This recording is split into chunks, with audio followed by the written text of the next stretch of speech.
Friends, कैसे हैं आप सब। उम्मीद करता हूँ कि आप सब बहुत अच्छे होंगे।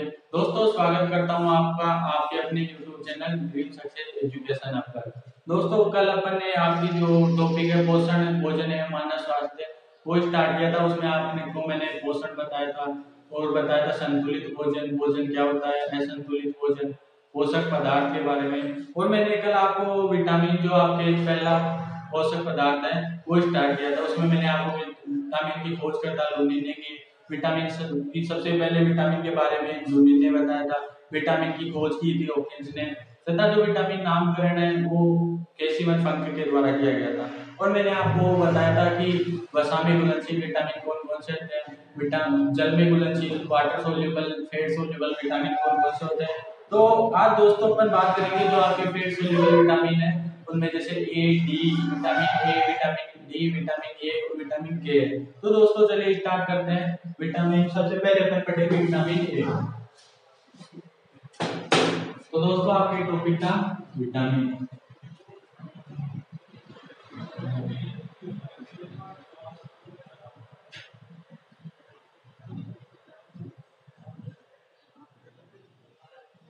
सबसे पहले दोस्तों पढ़ेंगे अपन विटामिन ए।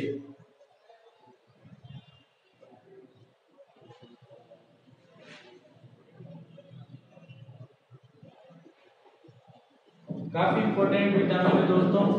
इस देखियो दोस्तों, कोई भी विटामिन हो उसके अपन चार लक्षण प्रमुख पढ़ेंगे, तीन चार। एक उसका स्रोत, एक तो सबसे पहले उसका केमिकल नेम, उसका रासायनिक नाम क्या है, उसके स्रोत क्या है, दूसरे नंबर पे उसका स्रोत हो गया, तीसरे नंबर पे उसकी कमी से होने वाले रोग हो गया, चौथे नंबर पे अपन पढ़ेंगे कि इसके कुछ विशिष्ट लक्षण है क्या, कुछ इसमें अलग विशेषताएं पाई जाती है। तो सब जितने भी विटामिन है दोस्तों उनको अपन चार टॉपिक, चार उनकी विशेषताओं के आधार पर पढ़ेंगे।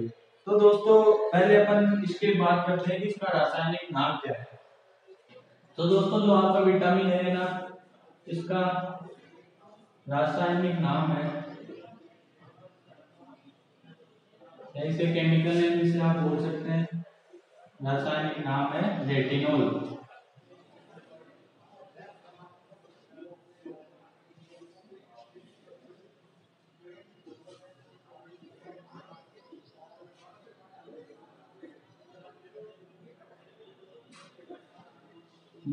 ये हो गया दोस्तों इसका रासायनिक नाम।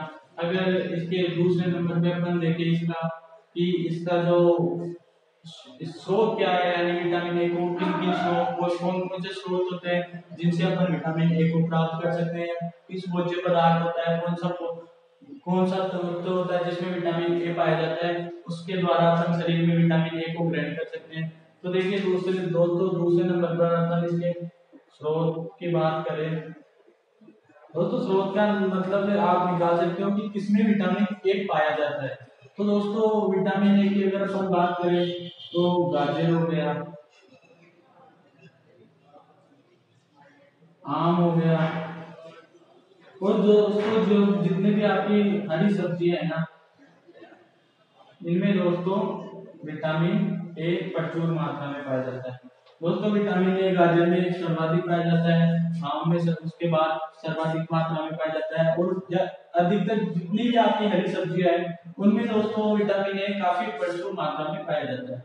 अब दोस्तों तीसरे नंबर पे इसकी बात करते हैं अपन, इसकी कमी से रोग।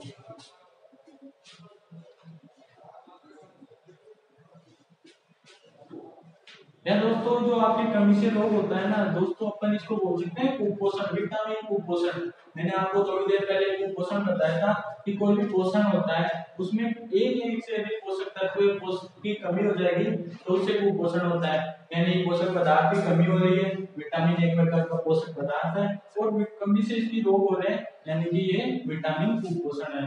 तो देखिए दोस्तों इसमें से सबसे इम्पोर्टेंट इसकी कमी से जो रोग होता है सबसे पहले वो है रतौंधी। अब देखिए दोस्तों रतौंधी में होता क्या है।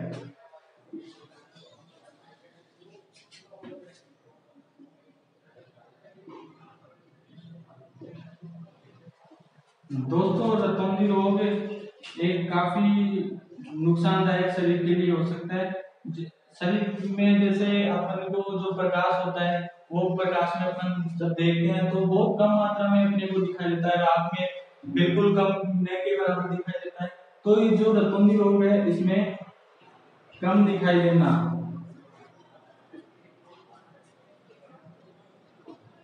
ये इसका प्रमुख लक्षण है। प्रकाश में कम दिखाई देगा, रात्रि में न के बराबर दिखाई देगा, ये इसका एक नंबर रोग दोस्तों। दूसरे अगर इसकी कमी से रोग की बात करें तो वो आएगा दोस्तों आपके कीरेटोमलेशिया।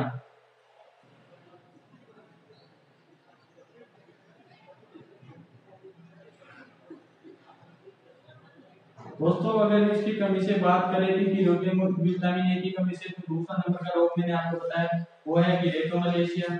अगर बात करें कीरेटोमलेशिया क्या होता है, तो दोस्तों जो आपने देखा होगा कि कभी कभी अपनी त्वचा शुष्क हो जाती है, फटने लग जाती है, तो वो दोस्तों यही रोग होता है कीरेटोमलेशिया। इसका मतलब इसके अंतर्गत त्वचा शुष्क हो जाती है दोस्तों। ये दूसरा रोग हो गया। तीसरा रोग अगर दोस्तों मैं आपको बताऊं, मैं इसको केमिकल नेम को दोस्तों मिटा देता हूं, लिख लिया होगा आपने।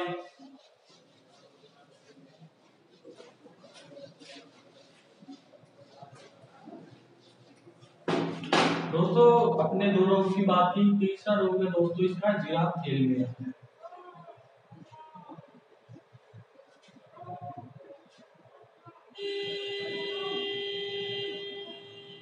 जिराफ थैलेमिया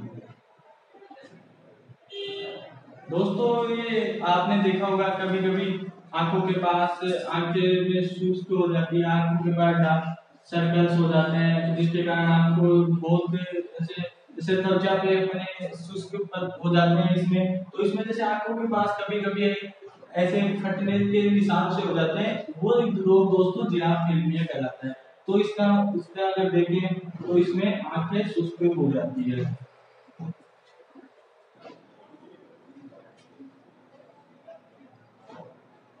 ये था दोस्तों तीसरा नंबर, जिससे अपन विटामिन कुपोषण या विटामिन ए की कमी से रोग हो सकता है। अगर चौथी नंबर की दोस्तों अगर इसकी बात करें विटामिन ए की कुछ विशेषता, अलग विशेषता भी है क्या, तो दोस्तों ये काफी इंपॉर्टेंट बात है कि विटामिन जो ए है ना, इसको संक्रमण रोधी विटामिन कहा जाता है दोस्तों।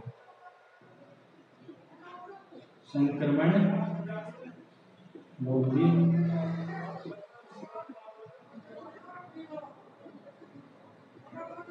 विटामिन, अर्थात दोस्तों आप समझ गए होंगे कि संक्रमण होता है, उसकी अगर किसी व्यक्ति के संक्रमण हो रहा है तो उसको रोकने का, रोधी का मतलब उसके संक्रमण को होने से रोकेगा। तो अगर आपके शरीर में विटामिन ए की काफी प्रचुर मात्रा है तो ये आपके शरीर में संक्रमण से को होने से रोकेगा, इसलिए इसको संक्रमण रोधी विटामिन भी दोस्तों कहा जाता है।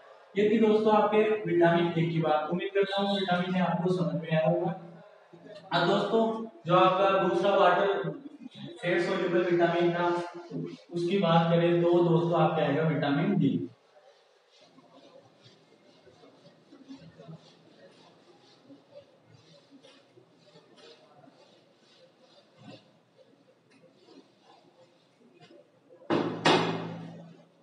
तो देखो दोस्तों दूसरा विटामिन है विटामिन डी। देखिए दोस्तों अपन ने विटामिन ए की बात की, उसकी मैंने 4 आपको विशेषता बता दी, उसके रासायनिक नाम बताया, उसके स्रोत बताए, उसके कमी से रोग बताए, और उसकी जो विटामिन की एक विशेषता होती है कि उसे संक्रमण रोधी विटामिन कहते हैं वो बताया। दूसरा जो आपका फेट सोल्यूबल विटामिन आता है दोस्तों वो है विटामिन डी। अब देखिए दोस्तों इसका पहले बात करते हैं अपन रासायनिक नाम।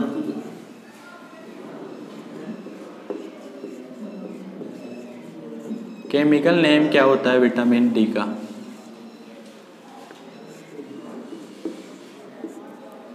तो दोस्तों विटामिन डी का रासायनिक नाम होता है कैल्सीफेरोल।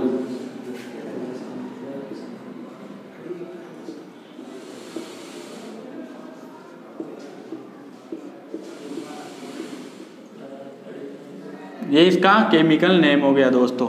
अब दोस्तों इसकी अगर अपन बात करें दूसरा नंबर की जो विशेषता, किसके स्रोत क्या होते हैं, कौन कौन से स्रोत से विटामिन डी को अपने शरीर में प्राप्त किया जा सकता है, तो दोस्तों इसका स्रोत होता है सूर्य का प्रकाश।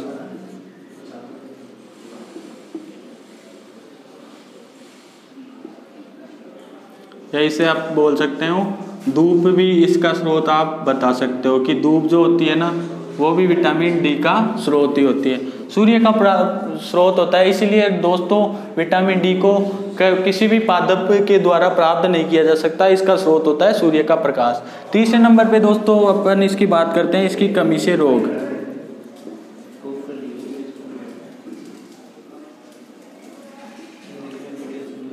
कमी से रोग बोल सकते हैं, या मैंने आपको पहले भी बताया था इसको विटामिन कुपोषण बोल सकते हैं। जो विटामिन डी की कमी से कुपोषण जो होता है उसे बोल सकते हैं। तो इसकी कमी से जो एक रोग होता है वो होता है, पहला रोग है रिकेट्स। ये रिकेट्स दोस्तों अधिकतर बच्चों में देखने को मिलता है, वयस्क में बहुत कम मात्रा में इसको देखने को मिलता है। आप बोल सकते हैं कि न के बराबर ये वयस्क में होता है, ये अधिकांशतः बच्चों में होता है। इसमें दोस्तों क्या होता है, जो आपकी हड्डियां होती है, बोन्स होती है ह्यूमन बॉडी में, उसमें जो जैसे घुटने हो गए तो घुटने दूर दूर हो जाती है, बोन्स कमजोर पड़ जाती है, उसके कारण यानी अपन बोल सकते हैं कि हड्डियां काम करना भी एक तरह से बंद कर देती है। तो इसमें अपन बोल सकते हैं कि हड्डियां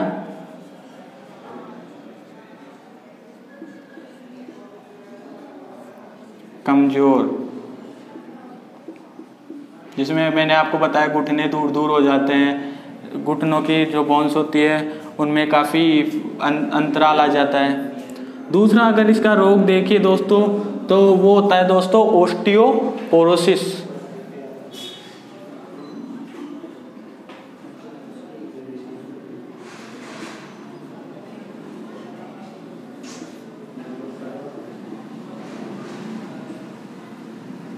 जो दोस्तों आपके जो ओस्टियोपोरोसिस है ये वयस्कों में अधिकांशतः देखने को मिलता है। इस रोग में दोस्तों आपके क्या होता है, जो रिकेट्स में तो मैंने आपको बताया कि हड्डियां कमजोर हो जाती है। अब जो ओस्टियोपोरोसिस मैंने आपको बताया, इसमें दोस्तों आपने देखा होगा कभी कभी बोन्स होती है उसमें छोटे छोटे छिद्र हो जाते हैं दोस्तों, वही रोग, उसी रोग को दोस्तों ओस्टियोपोरोसिस कहा जाता है। यानी इसे मैं लिख सकता हूँ कि हड्डियों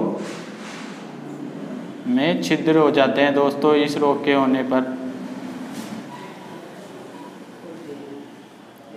हड्डियों में दोस्तों छिद्र हो जाते हैं। अब दोस्तों अगर इसका एक और रोग देखें, वो भी दोस्तों इसकी विटामिन डी की कमी से होता है। तो मैं उम्मीद करता हूँ आपने ये दोनों स्रोत और रासायनिक नाम लिख लिए होंगे या स्क्रीनशॉट ले लिया होगा।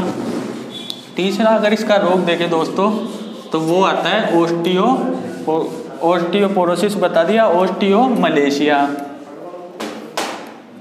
तीसरा रोग आता है दोस्तों आपका इसका ओस्टियोमलेशिया। जो इसकी कमी से अपन रोग की बात कर रहे हैं, मैंने दो रोग बता दिया। तीसरा रोग आता है आपके ओस्टियोमलेशिया।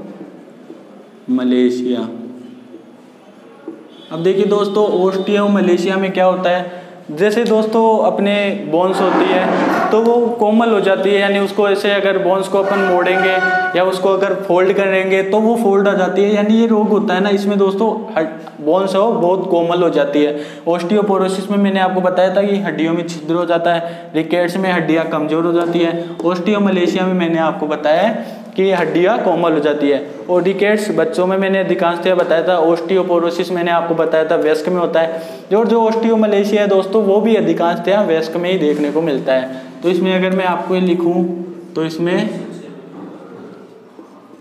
हड्डियां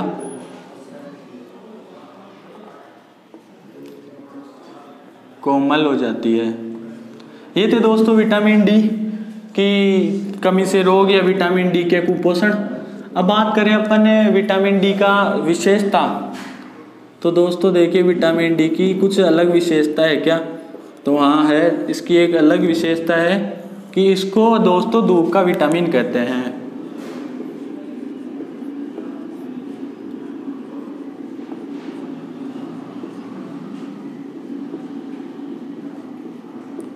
ये मैंने आपको अभी थोड़ी देर पहले बताया था कि विटामिन डी को सूर्य की जो किरणें होती है, सूर्य का प्रकाश होता है, उससे प्राप्त किया जाता है, धूप से प्राप्त किया जाता है। तो इस कारण इसको धूप का विटामिन भी कहा जाता है। और मैंने आपको ये भी बताया कि विटामिन डी को किसी पादप भाग से प्राप्त नहीं कर सकते, इसको सूर्य के प्रकाश से प्राप्त किया जाता है। तो ये था दोस्तों आपके विटामिन डी। उम्मीद करता हूँ कि विटामिन डी आपको समझ में आएगा। अब दोस्तों अपन जो फैट सोल्यूबल विटामिन तीसरे नंबर का है वो बात करते हैं दोस्तों, वो आता है विटामिन ई।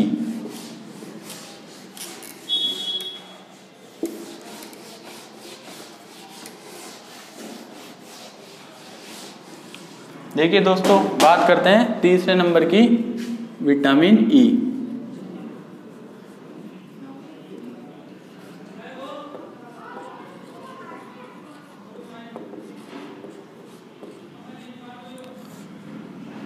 वही बात दोस्तों, चार विशेषता इसकी भी देखेंगे। एक तो कि इसका रासायनिक नाम क्या है, इसके स्रोत कौन कौन से हैं, और जो इसकी कमी से रोग होते हैं या इसकी भी कुछ विशेषताएं होती है। तो देखिए दोस्तों, विटामिन ई की अगर मैं बात करूं तो इसका रासायनिक नाम देखते हैं पहले।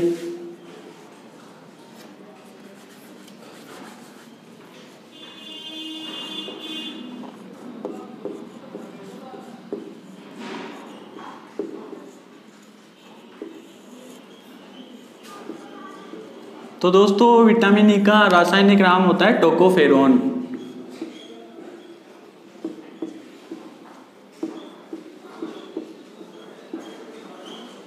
ये दोस्तों इसका रासायनिक नाम है। ये दोस्तों रासायनिक नाम अगर आप एक दो बार पढ़ोगे तो आपको जरूर याद हो जाएंगे। अब दोस्तों इसकी दूसरी बात करते हैं, इसके स्रोत क्या क्या होते हैं। तो देखिए दोस्तों, इसके होते हैं तो आपके सोयाबीन हो गया,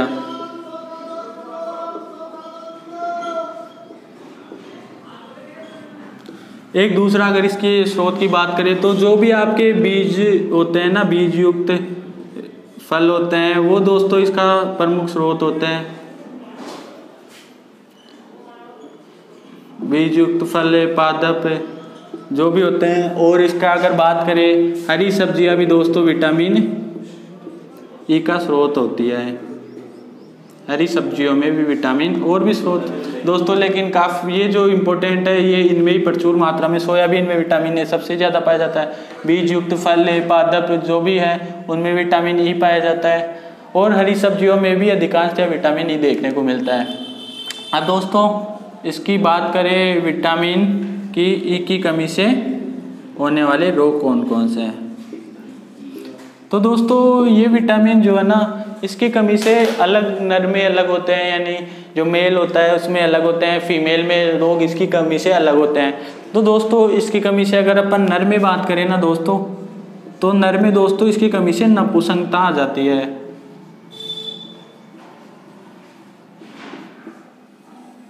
और अगर वही अपन मादा या फीमेल की बात करें तो इसकी कमी से दोस्तों मादा में बांझपन का शिकार हो जाती है दोस्तों। ये थे दोस्तों इसके कमी से होने वाले रोग। नर में, मेल में अलग बताया, फीमेल में अलग बताया मैंने। अब दोस्तों देखिए, तीन मैंने आपको बता दी। चौथी विशेषता दोस्तों मैं इनको मिटा देता हूँ। मैं आपको बताता हूँ कि इसकी जो विशेषता है या इसका कुछ अलग गुण होता है, प्रॉपर्टीज इसकी कुछ अलग हो, तो वो मैं देखो दोस्तों आपको बताता हूँ। तो दोस्तों चलिए देखते हैं विटामिन ई की कुछ 4 नंबर पे आएगी विटामिन ई की विशेषता। तो विशेषता में ये दोस्तों कि विटामिन ए है उसको सुंदरता का विटामिन कहा जाता है। दोस्तों अगर आप सुंदर होना चाहते हैं तो विटामिन ई का यूज कर सकते हैं। विटामिन ई को दोस्तों सुंदरता का विटामिन कहा जाता है।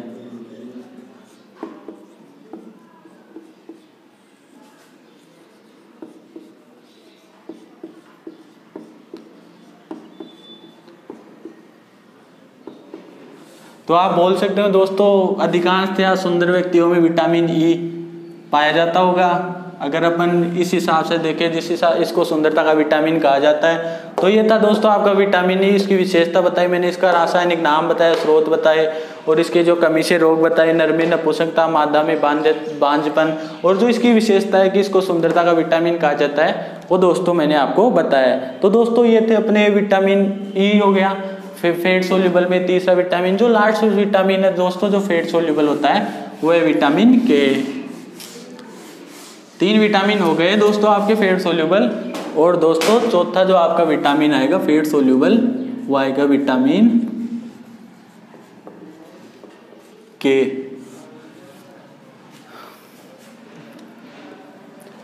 तो दोस्तों विटामिन के फैट सोल्यूबल या वसा में घुलनशील विटामिन के है। अब मैं आपको बताता हूँ इसके वही अपन 4 प्रॉपर्टी जो सबकी अपन ने पढ़ी है अभी तक, उस हिसाब से इसको भी देखते हैं।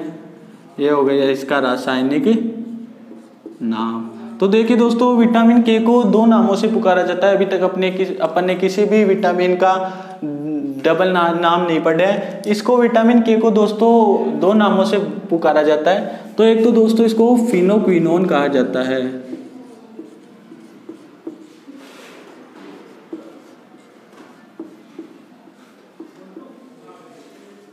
दूसरा दोस्तों इसको नेफ्थोक्विनोन कहा जाता है। इसको दोस्तों ये दोनों एक ही है, यानी नेफ्थोक्विनोन की बात करें तो वो भी विटामिन के है, फिनोक्विनोन की बात करें तो वो भी विटामिन के है। तो ये था दोस्तों विटामिन के। अब देखिए दोस्तों, विटामिन के का कुछ अलग ही महत्व है, वो अपन अलग से पढ़ते हैं।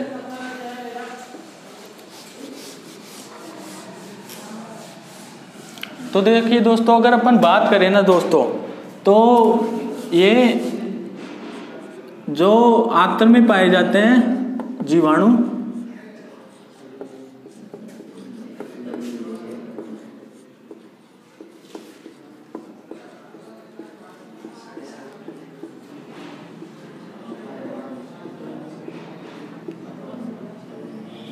आंत्र में पाए जाने वाले जीवाणु से इसका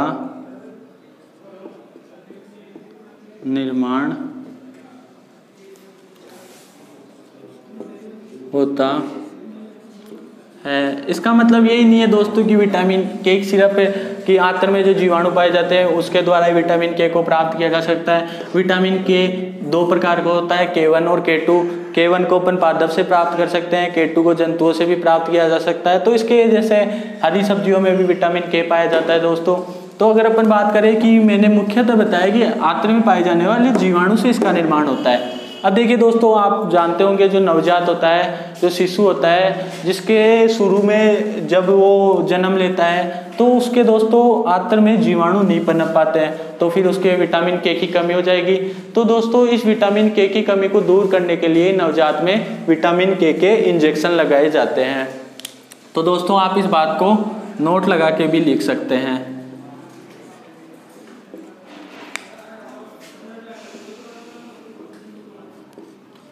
नवजात या शिशु बोल सकते हैं अपन, नवजात शिशु में आंत्र में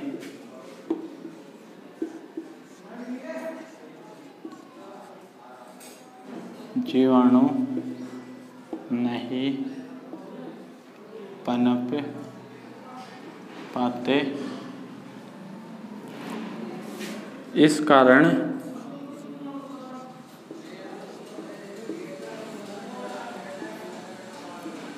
नवजात को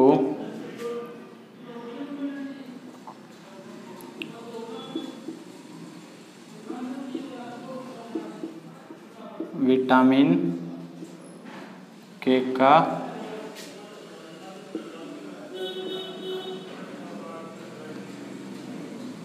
इंजेक्शन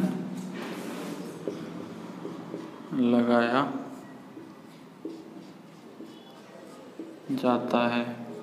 तो दोस्तों बताया मैंने आपको कि आंत्र में जीवाणु के कारण इसका निर्माण होता है। तो जो नवजात शिशु होता है उसमें दोस्तों आंत्र में जीवाणु नहीं पनप पाते हैं, या जीवाणु पनपने का मतलब नहीं होते हैं, तो इस कारण नवजात को विटामिन के इंजेक्शन लगाए जाते हैं। तो दोस्तों ये थी आपकी इसकी प्रमुख विशेषता। इसकी अगर दोस्तों अलग एक और विशेषता देखें तो आपको पता है कि जब ब्लड का रक्त का थक्का जमता है अपने शरीर में, ब्लड बहता है, तो उसका थक्का बनाने के लिए कुछ दोस्तों अपने 13 कारक काम आते हैं। उनमें दोस्तों विटामिन के भी एक कारक के रूप में अपनी भूमिका निभाता है। मैंने आपको बताया कि जो रक्त का थक्का जमता है उसमें दोस्तों 13 कारक काम में आते हैं। उसमें से एक जो विटामिन पाया जाता है वो ओनली विटामिन के है। तो विटामिन के को अपन बोल सकते हैं कि ये रक्त का थक्का जमाने का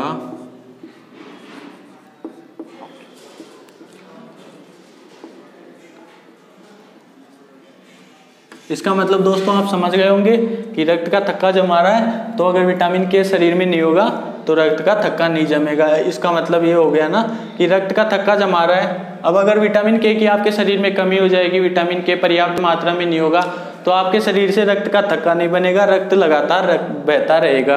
तो ये था दोस्तों आपका विटामिन के, जो काफ़ी इंपॉर्टेंट विटामिन है। तो दोस्तों आज अपन ने फैट सोल्यूबल विटामिन पढ़े हैं। उम्मीद करता हूँ दोस्तों कि आज का आपको वीडियो पसंद आया होगा। एक तो आपके नोट्स के PDF चाहिए तो आप कमेंट बॉक्स में ज़रूर कमेंट करें, जिससे हम आपको जो PDF है वो प्रोवाइड करा सके। तो दोस्तों वीडियो पसंद आया होगा, लाइक कीजिएगा, शेयर कीजिएगा, और अगर आप चैनल पे नए हो तो सब्सक्राइब कीजिएगा। थैंक यू दोस्तों।